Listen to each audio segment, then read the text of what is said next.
আজ আমরা হরিদ্বারে রওনা হলাম। ওখানে গঙ্গা স্নান এবং আরও কিছু দ্রষ্টব্য মন্দির দেখার উদ্দেশ্য নিয়ে। এখানে তো আমরা বহুবার গেছি, তো আজ আপনাদেরকে ঘুরিয়ে নিয়ে আসব এখান থেকে।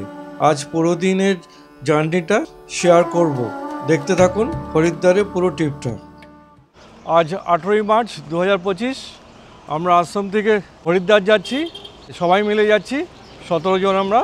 দেখুন আমরা যাচ্ছি, গিয়ে গাড়িতে ঢুকছি, এই আশ্রম থেকে বেরোলাম, বেরিয়ে এখন গাড়ির দিকে যাচ্ছি। এই আমরা গাড়িতে উঠছি, এই আমাদের গাড়ি 17 সিটার টেম্পো ট্রাভেলার। আমরা হরিদ্বারে স্নান করব বলেই যাচ্ছি, মেন উদ্দেশ্য হচ্ছে হর কি পৌড়িতে স্নান করব। আমরা গাড়িতে বসে গেছি, গাড়ি আমাদের ছেড়ে দিয়েছে। দেখুন আমরা এখন ঋষিকেশের ভেতর দিয়ে যাচ্ছি। তারপরে আমাদের সামনে হোটেল থেকে আরও 6 জন উঠবে, আমাদের মেয়ে।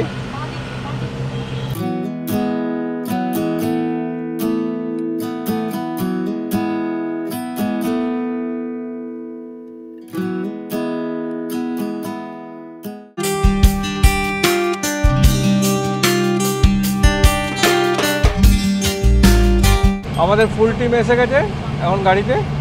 দেখুন এই হচ্ছে আমাদের জামাই প্রতীক, আর আমার শাশুড়ি তো দেখেছেন, আর মলি বসে আছে পেছনে, পিউ, আমার শালি পলি। আচ্ছা, এই হচ্ছে ছেলে দীপাঞ্জন, দীপাঞ্জনের বন্ধু দিশা, আর দিশার মা। এই এনাদের সঙ্গে তো আপনাদের ইন্ট্রোডিউস করানো হয়নি, আজকে করে দিচ্ছি। এটা হচ্ছে দিশার বাবা ডক্টর গৌতম বাসু, আর আমাদের শ্যাম মহারাজ, আর আমার কবি মাসি রয়েছে এখানে, তাপস, টিম আমাদের সোমনাথ, রাকেশ।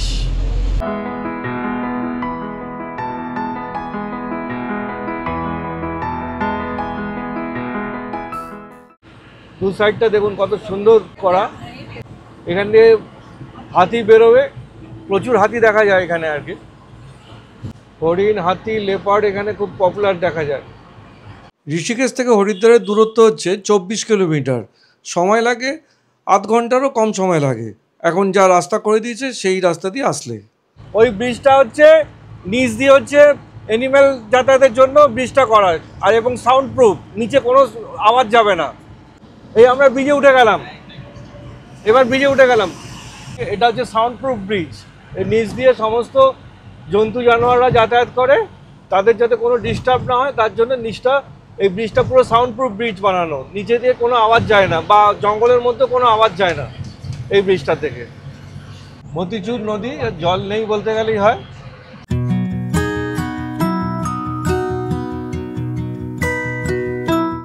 এটা আমরা মতিচুর টাউনে ঢুকে গেলাম। এরপরে হচ্ছে হরিদ্বার, মতিচুরের পরে হচ্ছে হরিদ্বার। আমরা প্রথমে কঙ্খল যাব, সেটা দর্শন করে তারপর আমরা আসবো হর কি পৌড়ি ঘাটে। এখানে এখন দেখুন চারিদিকে হোটেল, ধর্মশালা, আশ্রম ভর্তি, মন্দির। এইখান থেকে এই মতিচুর থেকে আরম্ভ হয়ে গেছে পুরো হরিদ্বার পর্যন্ত।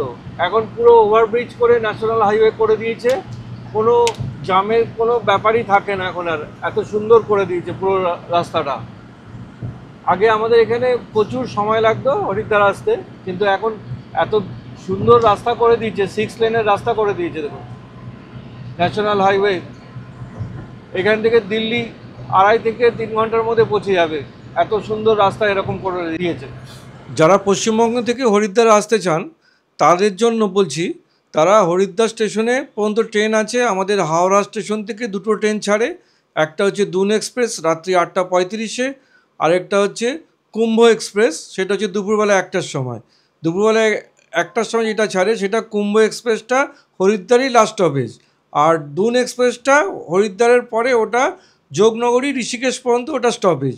এটার ভাড়া পড়ে যাচ্ছে আপনার স্লিপার ক্লাসে 635 টাকা করে, আর এসি 3 টায়ারে হচ্ছে 1600 টাকা। এই হচ্ছে হর কি পৌড়ি, ওই যাচ্ছি আমরা, হর কি পৌড়ির পাশ দিয়ে যাচ্ছি এখন। হরিদ্বার স্টেশন থেকে হর কি পৌড়ি খুবই কাছে, মানে হেঁটে আসলে 2 কিলোমিটারের মতো রাস্তা পড়ে। আর ওখানে অনেক রিক্সা আছে, টোটো আছে, আপনারা ওগুলোও অ্যাভেল করে আসতে পারেন। একটু বার্গেনিং করে ওগুলো নিতে হয়।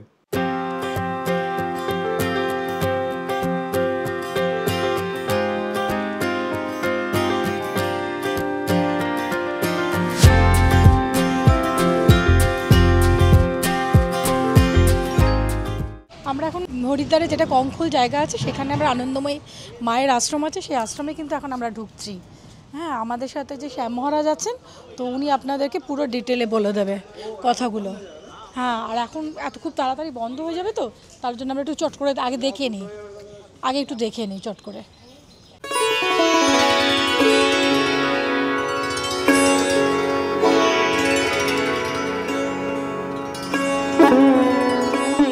দেখুন মায়ের মূর্তি কি সুন্দর, স্নিগ্ধ মায়ের মূর্তি, দেখেই যেন মনটা পুরো জুড়িয়ে গেল। আপনারা তো মনে হয় বেশিরভাগ মানুষই জানেন আনন্দময়ী মাকে, এখানে তার বলার কিছু নেই। মন্দির অপূর্ব সুন্দর মন্দির, আর সাদা পুরো স্নিগ্ধ। বর্তমানে মা আনন্দময়ীর আশ্রমে এসেছি। এখানে মায়ের সমাধি দেওয়া হয় এবং মা যে ইন্দিরা গান্ধীকে যে রুদ্রাক্ষ মালা দিয়েছিলেন, মা এখানে বসে দিয়েছিলেন। মায়ের সমাধি এখানে, এবং ইন্দিরা গান্ধী পরবর্তীকালে মা যখন দেহ রাখেন, ওনার সমাধি মন্দিরে নিজের হাতে এই মন্দির তৈরি করে দেন। বর্তমানে আবার একটু রিপেয়ারিং আদি হচ্ছেন, এবং মায়ের এই চারিদিকে যে আপনি দেখতে পাচ্ছেন সমস্ত কিছু মায়ের জীবনী, এবং ছোটোবেলা থেকে দৈবী শক্তি সম্পন্ন হয়েছে। এখানে মায়ের স্বামী যে চক্রবর্তী মহাশয়, ওনার স্বামী ওনাকে পুজো করছে, দেখে ঢুকে পুরো ওনার জীবনীটা এখানে আছে, পুরো ছবিটা সম্পূর্ণ জীবনীটা রয়েছে। দেখুন এই গাছটা হচ্ছে অভিশপ্ত ছিল, কিন্তু উনি বুঝেছিল যে এই গাছের ভেতরে প্রাণ আছে। উনি তখন এইখানে অভিশাপ মুক্ত করে বৃন্দাবনের শিলাখণ্ড, সে মা পুজো করছে, আরতি করছে। বাহ, কি সুন্দর, শিব রূপে মাকে পুজো করছে। এটা হচ্ছে মাতৃনিবাস। দেখুন মায়ের ফটো, এখানে উনি বাস করতেন, আর ওনার নিবাস এটা। আনন্দময়ী মা উনি 1982 সালে দেহ রেখেছিলেন, আর এই মন্দিরটা বানানো হয়েছে, দেখুন 87 সালে এর উদ্বোধন হয়েছে। এই মন্দিরটার উচ্চতাও 87 ফুট রাখা হয়েছে, যেহেতু মায়ের 87 বছর বয়সে দেহ রেখেছিলেন। গাইড করে করে আমাদের নিয়ে যাচ্ছে আগের ভদ্রলোক। এটা রুদ্রাক্ষর গাছ, দেখুন।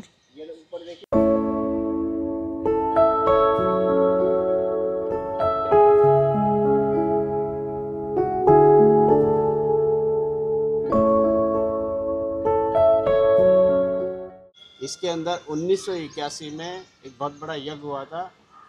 कभी जो राजा दक्ष ने यज्ञ कराया था, अतिरुद्र महायज्ञ, वही यज्ञ 1981 में माँ के रहते हुए हुआ। तो जो राजा दक्ष ने जहाँ पे यज्ञ कराया था, वो यहाँ से 2.5 किलोमीटर दूर सती कुंड जगह है। उसका पैमास और इसका पैमास बराबर है। आप दक्ष में गए होंगे तो उन्होंने बोला होगा ये कुंड है, नहीं। यहाँ से 2.5 किलोमीटर दूरी पर सती कुंड एक जगह है, वहाँ पे राजा दक्ष ने यज्ञ कराया था। माँ सती का देह वहीं त्याग हुआ था। तो ये जो यज्ञ हुआ, उस समय माँ का शरीर था, माँ ने जो शरीर छोड़ा 1982 में। ये यज्ञ हुआ था 1981 14 फरवरी से 11 दिन तक। 121 ब्राह्मणों ने बैठ के इसमें 11 दिन तक हवन किया, नॉन स्टॉप। और अभी 30 तारीख से इसमें सतचंडी का पाठ होगा, इसमें 100 ब्राह्मण बैठेंगे, और लास्ट वाले दिन इसमें 11 हवनशालाओं में 121 ब्राह्मण बैठ के हवन करेंगे देवी का। और इतनी बड़ी यज्ञशाला आपको एशिया में नहीं मिलेगी, जिसमें 11 हवन कुंड बने हो और एकदम कंक्रीट का बना हुआ हो। ये हमारा मेन जो है उद्देश्य आपको दिखाने का था, और कोई नहीं। अंदर नहीं जाइएगा। यहाँ से आपको जाना है ना, तो ये रोड पकड़िएगा सीधा, ठीक 2.5 किलोमीटर दूरी पे सती कुंड है। वहाँ भगवान शिव का मंदिर बना हुआ है, बहुत बढ़िया भव्य मंदिर, जाएगी आराम से, मेन रोड है। और इसमें 3 मुखी रुद्राक्ष लगता है। ये 1987 में लगाया गया था। इसका एक कारण ये था कि कि माँ का जब माँ ने शरीर छोड़ा था उनका उम्र 87 साल था। और इस मंदिर की जो ऊंचाई है वो 87 फीट है। इसका ओपनिंग जो उद्घाटन हुआ 1987 में हुआ, तब ये वृक्ष लगाया गया। बहुत से लोग बोलते हैं माँ ने लगाया, नहीं, माँ ने कहीं कोई सिग्नेचर नहीं करा, कभी कोई वृक्ष नहीं लगाया, किसी भवन की नींव नहीं रखी, ऐसा माँ ने कुछ नहीं किया। इसलिए मेरा उद्देश्य ये होता है कि लोगों को सही बात का पता चले, और कोई उद्देश्य नहीं। नहीं, माँ ने किसी को दीक्षा नहीं दिया। अपने जीवन में सिर्फ एक जने को दीक्षा दिया, वो उनके पति देव थे बाबा भोलानाथ जी। हम लोग माँ को सब नारायण रूप मानते हैं, नारायण में पूजते हैं, इसलिए हम लोग सब भक्त हैं। मैं अकेला ही नहीं, आप भी सब। हाँ, हमारे लिए माँ बराबर है। नहीं, माँ का जो जन्म हुआ है वो कुमिल्ला, डिस्ट्रिक्ट कुमिल्ला, खेवड़ा ग्राम।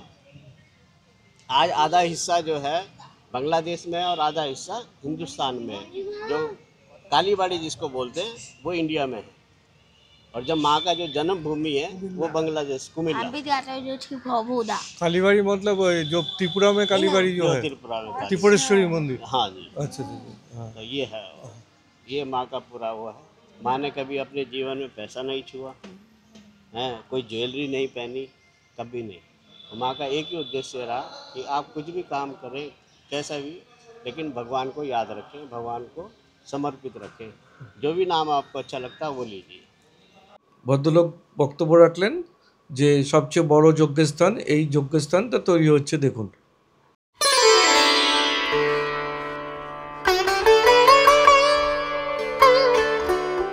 এই আনন্দময়ী মায়ের মন্দিরের ভেতরেই এখানে একটা বইয়ের দোকান আছে। এরা বই, রুদ্রাক্ষ বিভিন্ন দামে বিক্রি করছে, বলছে রিজনেবল জিনিস এবং অরিজিনাল জিনিস, সেগুলোই দেখছে সব আমাদের বাড়ির লোকেরা।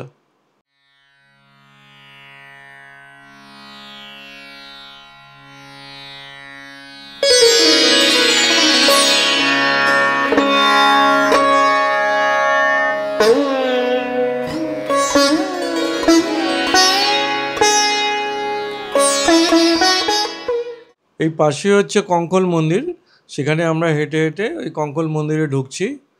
দেখুন আপনারা।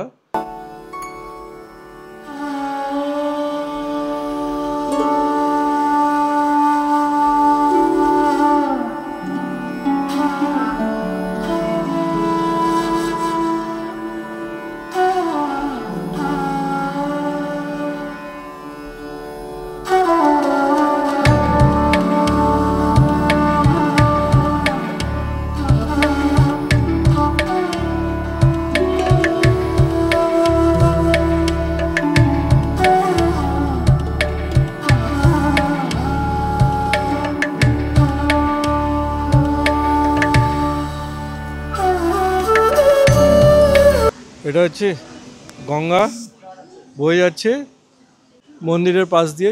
এটা হচ্ছে যেখানে দক্ষ রাজার রাজবাড়ি ছিল, এখানেই আপনার যজ্ঞ করেছিল দক্ষ রাজা। সেই সময় সতীকে শিব ঠাকুরকে নিমন্ত্রণ করেনি, সেই অভিমানে সতী এখানে দেহত্যাগ করেছিল যজ্ঞের মধ্যে। সেই তারপরে শিব ঠাকুর এসে খুব এখানে সতীর দেহ নিয়ে সারা পৃথিবী তোলপাড় করে দিচ্ছিল। সেই সময় নারায়ণ ঠাকুর এসে চক্র দিয়ে সতীর দেহ 51টা টুকরো করে দেয়। এই 51 টুকরোটা যেখানে যেখানে আমাদের ভারতবর্ষে এবং পাকিস্তানেও পড়েছে, বাংলাদেশেও পড়েছে, সেই জায়গাগুলো একটা পীঠ হয়ে গেছে। আমরা যে 51 পীঠ বলি, এটাই সেই ইতিহাস আর কি, কীভাবে 51 পীঠ সৃষ্টি হয়েছে। গঙ্গা মন্দির এটা দেখুন, বটবৃক্ষ দুদিকে দুটো, বট গাছগুলো দেখুন, বটবৃক্ষগুলো দুদিকে দুটো। আর মন্দিরটা আমি বাইরে থেকে দেখাচ্ছি, মন্দিরের ভেতরে ক্যামেরা অ্যালাউ না। দেখে নিন মন্দিরটা, যজ্ঞস্থান সব কিছু মন্দিরের মধ্যেই আছে, এর ভেতরেই এখন করে দিয়েছে, কিন্তু ক্যামেরা অ্যালাউ নেই। সতীপূর্ণ এটা। আমরা ভেতরটা দেখে এলাম, এবারে বেরিয়ে এই যে চারিদিকে যে মন্দিরগুলো আছে সেগুলো আমরা দেখছি, আপনারাও দেখুন।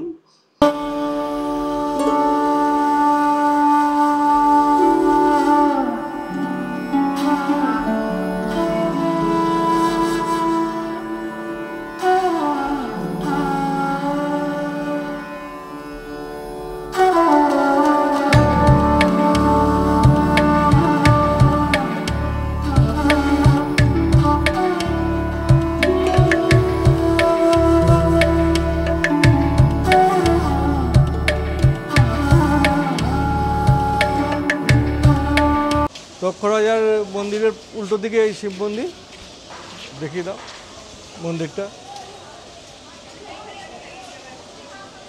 এবার আমরা এখান থেকে বেরিয়ে যাচ্ছি, দেখি আরেকটা স্পট যাওয়ার কথা আছে, হয়ে তারপর আমরা হরিদ্বারে যাব, হরিদ্বার হরকুপুরীতে স্নান করতে যাব, তারপর সেখানকার দেখাবো আপনাদেরকে হরিদ্বার। আমরা সতীকুণ্ড যাচ্ছি, এই দক্ষরাজার এখান থেকে সতীকুণ্ড যাচ্ছি, সতীকুণ্ড যেখানে নাকি সতী দেহত্যাগ করেছিল, কুণ্ডে ঝাঁপ দিয়েছিল, সেইখানটাতে যাচ্ছি। এইটা নাকি অরিজিনাল বলে, কিন্তু আবার কেউ কেউ বলছে নাকি ওইটা অরিজিনাল, এখান থেকে 2 কিলোমিটার দূর, আমরা সেটাতে যাচ্ছি। সবাই 3টে টোটো ভাড়া করে ওখানে যাচ্ছি, 30 টাকা করে আপ ডাউন নেবে বলেছে পার হেড, সেই জন্য যাচ্ছি। এটা কথিত আছে যে কেউ বলছে এটা অরিজিনাল, কেউ বলছে ওইটা অরিজিনাল, আমরা দুটোই দেখছি, আপনারা দুটোই দেখুন। কেউ যদি জেনে থাকেন কোনটা অরিজিনাল, কমেন্টে আমাদেরকে জানাবেন যে কোনটা অরিজিনাল। এই হচ্ছে সতীকুণ্ড, এখানেই নাকি সতী দেহ রেখেছিল।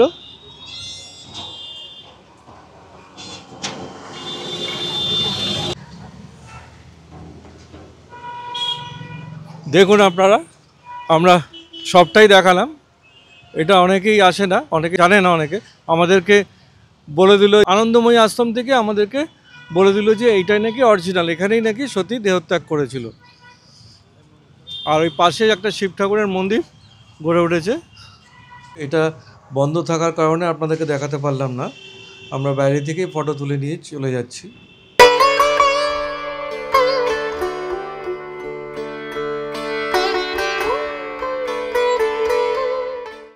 আমরা কঙ্খলে বিভিন্ন মন্দির এবং জায়গা দর্শন করলাম, করে এখন আমরা বেরিয়ে যাচ্ছি, গাড়িতে উঠছি। এখন আমরা হরিদ্বার যাচ্ছি, হরকুপুরীতে স্নান করবো বলে সেখানে যাচ্ছি, এবং ওখানকার সমস্ত মার্কেট ফার্কেট দেখাবো, ওখানে লাঞ্চ করব, সবটাই দেখাবো আপনাদেরকে। চলুন যাওয়া যাক। এই কঙ্খল থেকে আমাদের হরকুপুরী ঘাটের দূরত্ব হচ্ছে 6 কিলোমিটার। এটা সময় লাগবে মিনিট 20 লাগবে আমাদেরকে পৌঁছতে, কারণ অনেকটা ওখানে গাড়ি যায় না, ওখান থেকে আমাদেরকে হরকুপুরী ঘাট পর্যন্ত হেঁটে যেতে হবে বা রিক্সা যেতে হবে।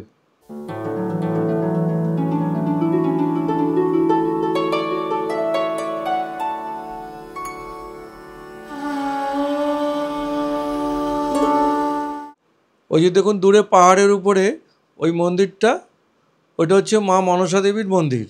ওখানে রোপওয়ে করে যাতায়াতের ব্যবস্থা আছে এবং হেঁটে যাওয়ারও ব্যবস্থা আছে, দুটো রাস্তাই আছে। আমাদের সময় নেই বলে আমরা যেতে পারবো না। আপনারা যারা আসবেন হরিদ্বারে অতি অবশ্যই ওইটা দেখবেন, ওটাতেও যাবেন এবং সঙ্গে চণ্ডীমাতা মন্দির সেখানেও যাবেন অতি অবশ্যই।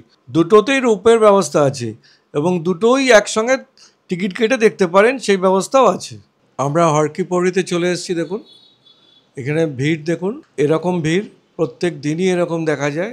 আমি তো কোনোবার এসে ফাঁকা দেখিনি, গরমকালেও এসেছি তখনও প্রচুর ভিড় থাকে, সব সময় এখানে ভিড়। আর এখান থেকেই, আর ঋষিকেশ থেকেই হচ্ছে আপনার কেদার, বদ্রী, গঙ্গোত্রী, যমুনোত্রী যাওয়ার সমস্ত বাস এখান থেকেও ছাড়ে, হরিদ্বার থেকেও প্লাস ঋষিকেশ থেকেও ছাড়ে। আর এখানে কুম্ভ হয়, প্রত্যেক 12 বছর পর পর কুম্ভ হয়, আর 6 বছর পর অর্ধকুম্ভ হয়। আর হরকুপুরীতে স্নান করাটা কেন শুভ বলা হয়, এটা কথিত আছে যখন অমৃত নিয়ে যাচ্ছিল তখন এখানে 1 ফোঁটা পড়েছিল, তার জন্য এখানে কুম্ভ হয়। যেরকম হরিদ্বারে পড়েছিল, প্রয়াগরাজে পড়েছিল, নাসিকে পড়েছিল আর উজ্জয়িনীতে পড়েছিল, তার জন্য এই 4টে জায়গাতেই কুম্ভ হয়।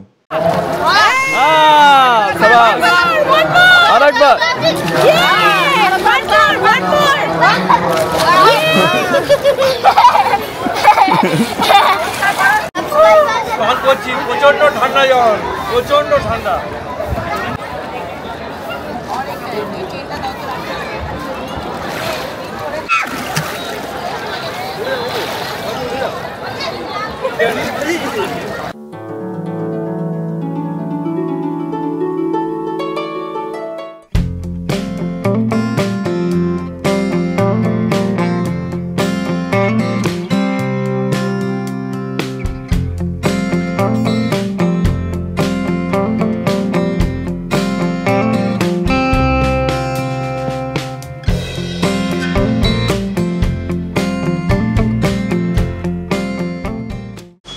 এখন দাদাবদির হোটেলে রয়েছি।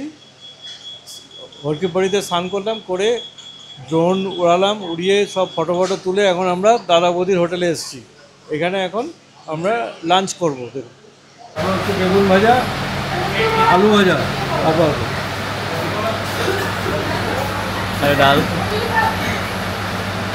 আমরা এখানে লাঞ্চ করলাম। এখানকার রেট হচ্ছে আপনার 80 টাকা করে মিল আছে, আর আছে স্পেশাল নাকি 160 টাকা করে মিল।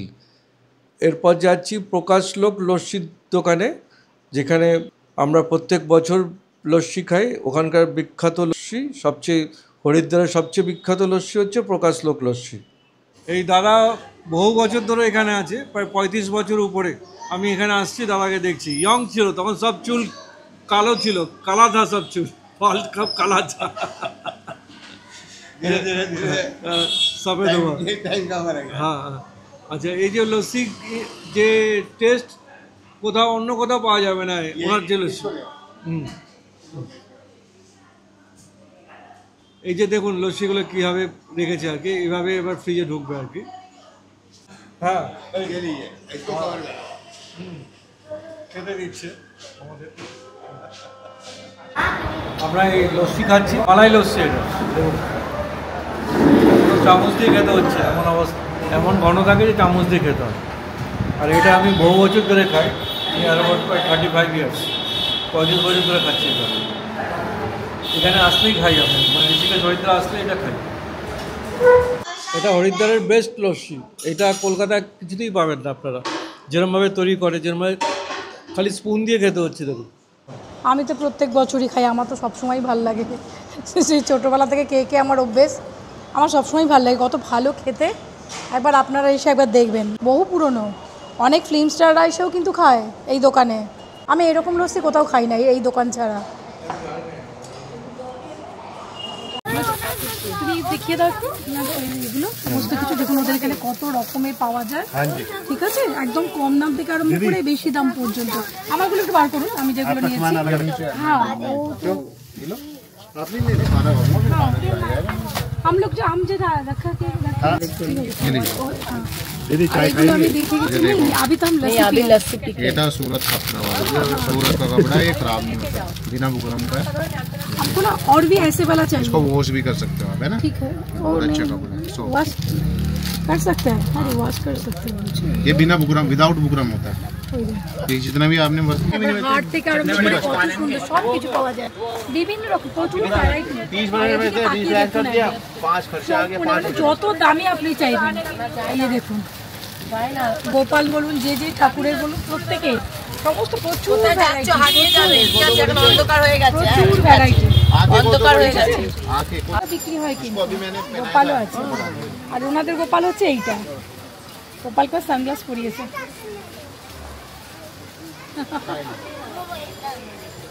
চতুর্দিকে সব ঠাকুরের, এইদিকে দেখুন ঠাকুরের ড্রেস, মালা, গোপালের জন্য নিচ্ছি। এখন বাঁচছি আর কি, কোনটা নেব বুঝতে পারছি না, এত কিছু দেখাচ্ছে গোপালের জন্য। ঠিক আছে, गोपाले बड़ो तो गोपाले बड़ो হবে, इसे छोटा वाला चाहिए। इसे छोटा ना हाँ एकदम, ये बहुत बड़ा हो जाएगा। डोंट वरी सब मिलेगा, ये टाइप का है लेकिन सेम मिलेगा, सेम मिलेगा। इसका छोटा साइज बोल रहे ना। आय आय आय আমাদের হরিদ্বারে এইসব মার্কেট ঘোরা হলো, যে যা কেনার কিনলো, যার যা পছন্দ হলো কিনলো, কিনে এবার আমরা এই আরতির এখানে এসেছি। আরতি দেখব, দেখে আমরা আমাদের আশ্রমে ফিরে যাব।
এবার আমরা হরিদ্বার ঘোরা শেষ করে আমরা আশ্রমের উদ্দেশ্যে রওনা দিলাম।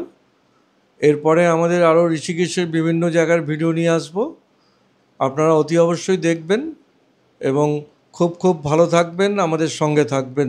নমস্কার।